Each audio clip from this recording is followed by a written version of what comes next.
ምንድነው በአሸዋውና በአለት መካከል ስለዛው እኮ ነው የሚናገረው። ቃሌን ሰምቶ የሚያደርገው። ማክሰኞ ማታ የትምህርት ፕሮግራማችን ላይ ቃሌን ሰምቶ በመንፈስ ቅዱስ እርዳታ በጸጋው የሚያደርገው እሱ ቤቱን በአለቱ ላይ የመሰረተ ነው። በአሸዋ ላይ የመሰረተው ምን አይነት ነው? ቃሌን ሰምቶ የማያደርገው፣ ለኢንተርቴይንመንት ብቻ የተጠቀመው። እሱ ንፋስ ሲመጣ አውሎ ንፋስ ሲመጣ እድል ፈንታው ምንድነው? መጠረግ። ስር አልሰደደማ። ማነው ስር ሰዳጅ? ማነው በአለት ላይ ቤቱን የመሰረተ? ሊመጣ ይችላል፣ እንደዚህ ሊያደርግ ይችላል። ምንም የማይሆነው ማነው? ሰምቶ በእግዚአብሔር እርዳታ ቃሉን የሚኖረው።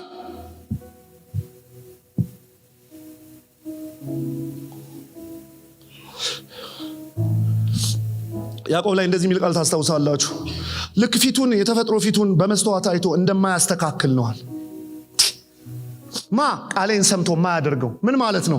ልክ መጥቶ የተፈጥሮ ፊቱን በመስተዋት አይቶ እዚህ ጋር ቆሻሻ አለ፣ አንተ እባክህ ምን አይነት ቆሻሻ ነው ብሎ የሚሄድ ጉደኛ እሱ ማን ነው አለ? ቃሌን ሰምቶ የማያደርገው፣ ቃሌን ሰምቶ ለተግባር የማያደርግ። ይሄው መስተዋት ዛሬ የቱ ጋር ነሽ የኔ እህት? የቱ ጋር ያለህ ወንድሜ? እያወራ ነው። ይሄው አንድ ፕሮግራም አይደለም የሆነ ምናምን አድርገን ምናምን ጨር። ይሄው የቱ ጋር ነህ ፍጹም እየሰበክ? የቱ ጋር ነህ? የቱ ጋር ነህ ቴዲ እየመራ? የቱ ጋር ነህ ወንድሜ? የቱ ጋር ነህ እህቴ? ይሄው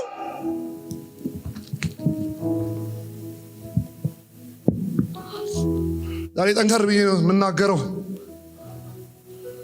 በቃ የሆነማ ለውጥ መምጣት አለበት። የሆነማ መስተካከል አለብን። ይሄው በቃሉ መሰንበት፣ በጸሎት መሰንበት፣ በህብረት መሰንበት። ደግሞ ምን ተግባር? ትንሽ አዛምጄ ይሄንን ልናገር።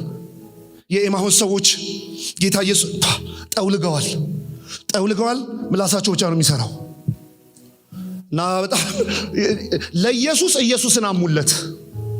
እንግዳ ነህ አልሰማህም? ይሄ በቃልና በስራ ብርቱ የነበረው ነቢይ አንተ እሱን ትላለህ፣ እኛ ደግሞ ይቤዠናል ብለህን ነበር። አሁን እንኳን ተስፋ አድርገን ብንጠብቅ ይኸው 3 ቀን አለፈው። በቃ ከዛ ይነግራቸዋል። በኋላ ካስታወሳችሁ አይኖቻቸው ሲከፈት ምናል ለካ ያኔ ቃል እንደዛ ሲነግረን ልባችን ሲቃጠል የነበረው አሉ። እና ይሄ ነው እኮ የሚገርመኝ። እኔ ልባቸው እየተቃጠለ ወደ ኤማሁስ፣ አሜን ሃሌሉያ የስ ፕሪችት እያሉ ወደ ኤማሁስ ወደሚጠብቃቸው ወደ ኢየሩሳሌም አይደለም። እነሱስ እሺ እንደው አዛምጄ ነው የተናገርኩት ብያለሁ። እነሱስ እሺ አይናቸው ተይዞ ነው። እኛ ምን ቤት ነን? እግዚአብሔር አንድ እሁድ ማለዳ ስለ ፍቅር እኮ ካስተማረ የፍቅር 8ቱ ነጥቦች ገርሞ እንድትሄድ አይደለም። ካለህበት የጥላቻ ሰፈር ከተነቃነቅበት መስመር ወደ ፍቅር ጎዳና እንድትገባ ነው እንጂ ሊያጫውት አይደለም የመጣው። እግዚአብሔር ስለ ትህትና ከተናገረ አንተ ትህትናን በዚህ መንገድ አይቼው አላቅም እንድትለው አይደለም። ይሄው ዛሬ ይሄውና ግን አክሽን ውሰድ፣ ተራመድበት።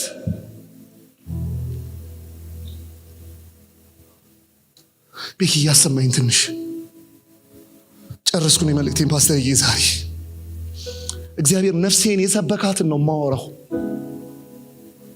አንዳንድ ቀን ስላልዘመርን አይደለም፣ አንዳንድ ቀን ስላልዘለልን አይደለም፣ ስላልሰበክን አይደለም።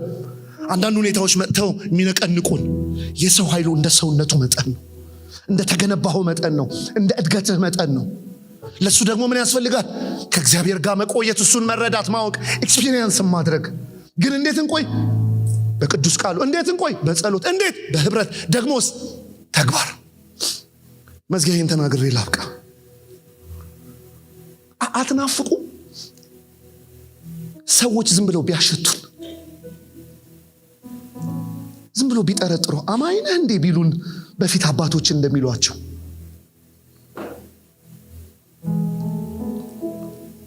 ሰው ዝም ብሎ እያሸተት ምንድነው ይሄ ሰው ፍቅር የሚሸተው? ምንድነው ቸርነት የሚሸተው? ምንድነው ትህትና የሚሸተው ብለው ሰፈር ሲመጡ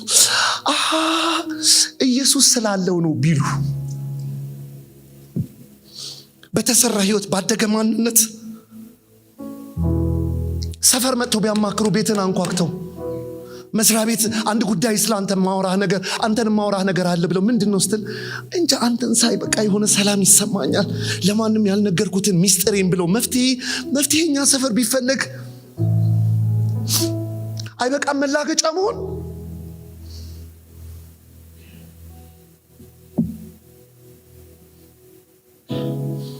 አንድ ወጣት ልጅ ነው ኤልሻዳይ ይባላል። እሱ የጻፈውን ነው ቀጥታ ነግሬያችሁ ወደ ጸሎት የምንገባው። ምን ይላል? ጋራጅ እኮ ቆይተህ ስትመጣ ጋራጅ ስለመቆየትህ መናገር የለብህም ይላል። ታስታውቃለህ፣ ውሎ ያስታውቃል። እንትን ዘይት ትሸታለህ፣ የሆነ ሞተር ዘይት ትላለህ፣ ታስታውቃለህ። ሳታወራ ታስታውቃለህ ውሎ።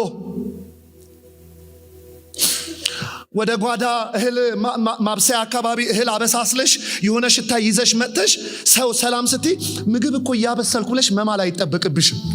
አራት እንገሪን ትሸቻለሽ። ኩሽና ነበርሽ። ያስታውቃል፣ ውሎ ያስታውቃል፣ ውሎ አዳር ያስታውቃል፣ ህይወት ላይ ያስታውቃል፣ እርምጃ ላይ ያስታውቃል። አንድ ወጣት ልጅ ፌስቡክ ላይ ጽፎ ያነበብኩት ነው። ያስታውቃል፣ ውሎ ያስታውቃል። ዛሬ የመጨረሻ ጸሎታችን ይሄ ነው። አስታውቅብን። ግን ዝም ብሎ በቃ ዛሬ ማስታወቅ ማትሸት ነው በማለት አይመጣም። ራሳችንን ለዚህ ዲሲፕሊን መርህ እናዘጋጅ። አንገቶቻችንን ዝቅ አድርገን እንጸልይ። እንግዲህ ከዚህ ነው የሚጀምረው።